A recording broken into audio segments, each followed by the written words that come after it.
E quero, nesse momento, convidar para fazer uso da palavra o nosso presidente do Olodum, João Jorge.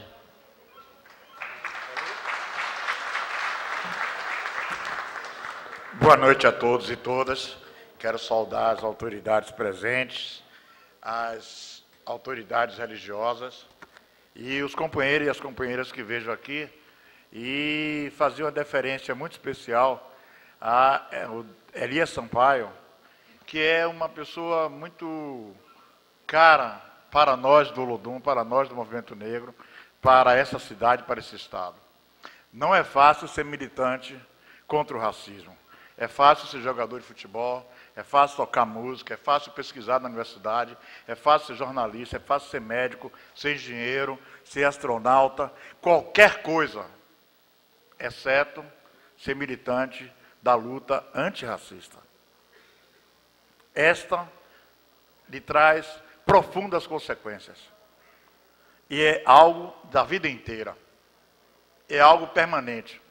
Porque sociedades que se organizaram através do racismo, através da desigualdade, do machismo, da homofobia, elas não mudam apenas com boa intenção, com leis, com decretos, com regulamentos. Elas mudam através de revoluções, de atitudes políticas, de decisões políticas da comunidade que é afetada por esse sistema, por esse modelo de desigualdade. Dr. Elias Sampaio tem pensado como resolver isso num âmbito que nos é muito peculiar e talvez o mais esquecido da militância negra, no âmbito da economia, no âmbito de como com a economia se chegar ao poder e por que o racismo existe e é institucional para criar diferenças econômicas. Todos que me antecederam aqui falaram das diferentes formas de racismo do Brasil, da Bahia e de Salvador. Não preciso dizer isso. Não preciso dizer que o modelo da sociedade brasileira, que começou nesta casa, que começou nesse estado, que começou na América do Sul com uma civilização portuguesa de assimilação, ibérica de assimilação, ela encontra ainda hoje pessoas que são negras, que são mestiças, que sofrem com racismo, mas que não lutam contra o racismo.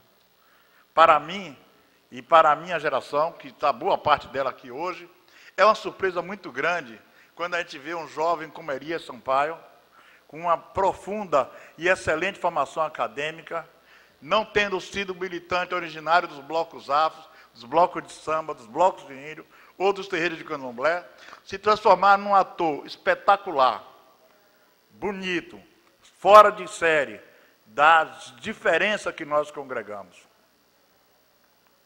As diferenças que nós congregamos, elas não são tão importantes quando parece ser. E o doutor Elias Sampaio soube trabalhar nesses últimos anos os diferentes blocos afro, os diferentes terreiros de candomblé, as diferentes nações, os grupos de capoeira, os atores, as atrizes e até gente que não tem nenhuma especialidade dessa, mas se colocou diante dele como se fosse uma pessoa do estado da Bahia que precisava do seu apoio enquanto ator político. Nós do Olodum, e vejo aqui vários conselheiros do Olodum, o Wilson, Bira, Persega, e vejo as companheiras também do Olodum, somos testemunhas vivos de como o racismo institucional funciona e por que nós decidimos, há alguns anos atrás, que precisaríamos desse novo ator do movimento negro, Elias Sampaio. Porque chega daqueles atores rancorosos, vingativos, separatistas, que só agride, que separa, e que vem aqui e esquece de falar o nome do Olodumaré, ou omite o nome do Olodumaré, do bloco Afro Olodum, do bloco que teve 5 pessoas baleadas nessa cidade pela violência policial. Nós podemos falar de violência policial. Os tiros abateram nossa gente, sangraram o corpo de pessoas do Olodum. Foram 51 perfurações em Eusébio Carlos Cardoso, em 1990, diante do seu filho de 3 anos. Foram balas da polícia do estado da Bahia que mataram o Joselito Alves Barbosa, 4 anos depois, de joelho, o crime que ele cometeu, ser do Olodum, estar no Olodum e fazer parte da Revolução Olodum. Então, ninguém nessa cidade, nesse país, pode vir aqui falar de movimento negro, da comunidade negra, homenagear Elias Sampaio e esquecer de falar o nome de Deus, que é o Olodum Maré.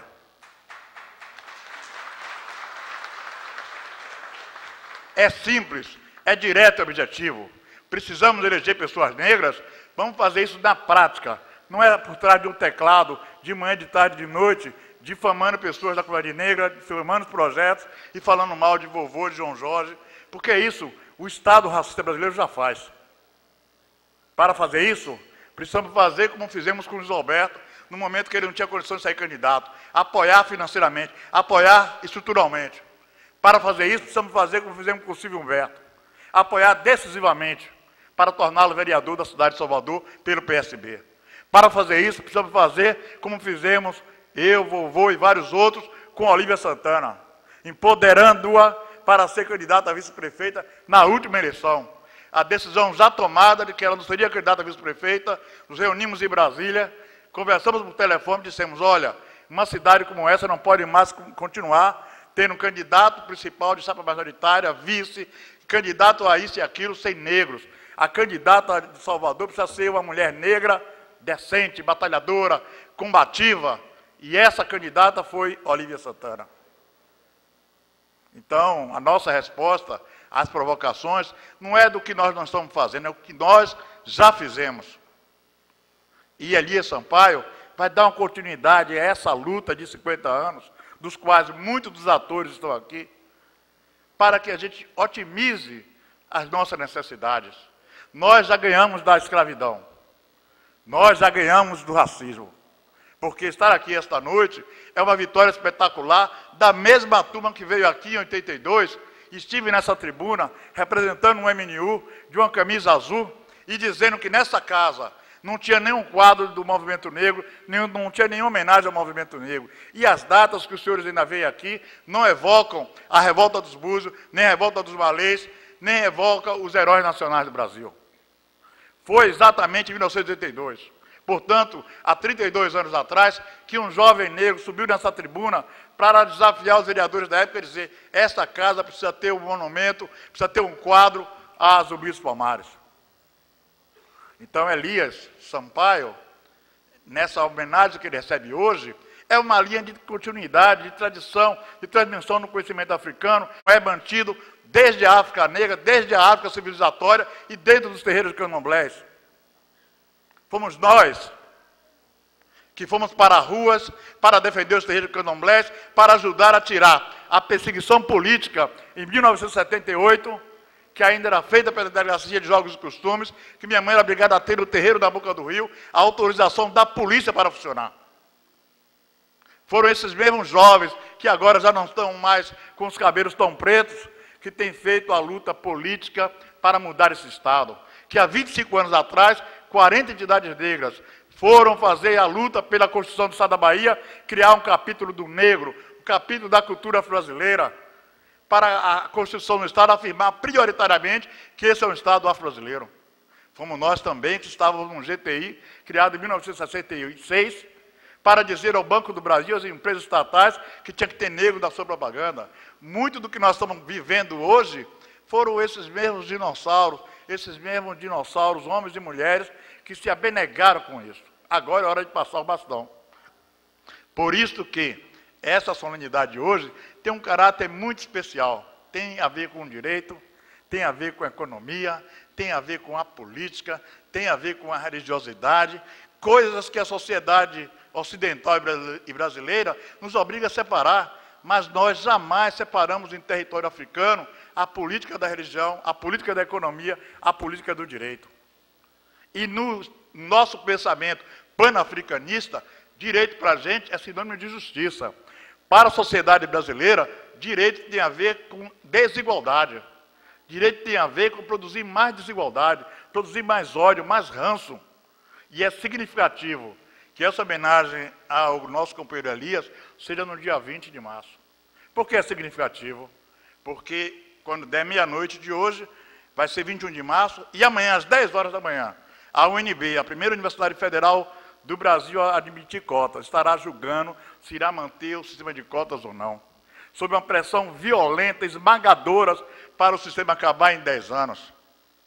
Amanhã, 10 horas em Brasília. Fui aluno do mestrado do UNB. Sei da importância disso. Estou escrevendo o meu texto para ser falado na Assembleia, que é preciso mais 50 anos. O Brasil praticou escravidão durante 334 anos, entre a colônia e o império. Acabou quase no final do século, no começo do século passado. O crime continuado. Esta casa legislou contra a população negra. A Câmara Municipal de Salvador fez vários decretos, regulamentos, dizendo o que podia ter e o que não podia ter. Foi dessa casa que partiu a perseguição ao candomblé. Foi dessa casa que partiu a perseguição à capoeira. Foi dessa casa que partiu a perseguição a pândegos da África e embaixada africana do bloco de carnaval, que foram lacrados e fechados por decisão dessa casa. Então, nesta casa que a gente traz nossos heróis para homenagear.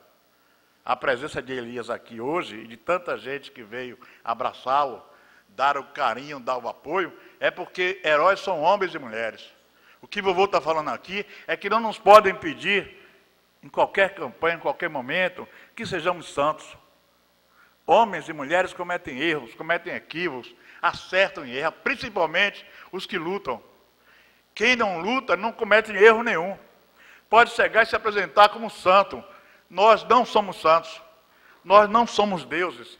Nós não somos orixás nem quis. Gostaríamos muito de sê-los. Somos pessoas que acreditam em coisas, acreditam em sonhos. Eu sou o presidente do Olodum. O Olodum acredita em sonhos. Elias é parte do nosso sonho. Muito obrigado.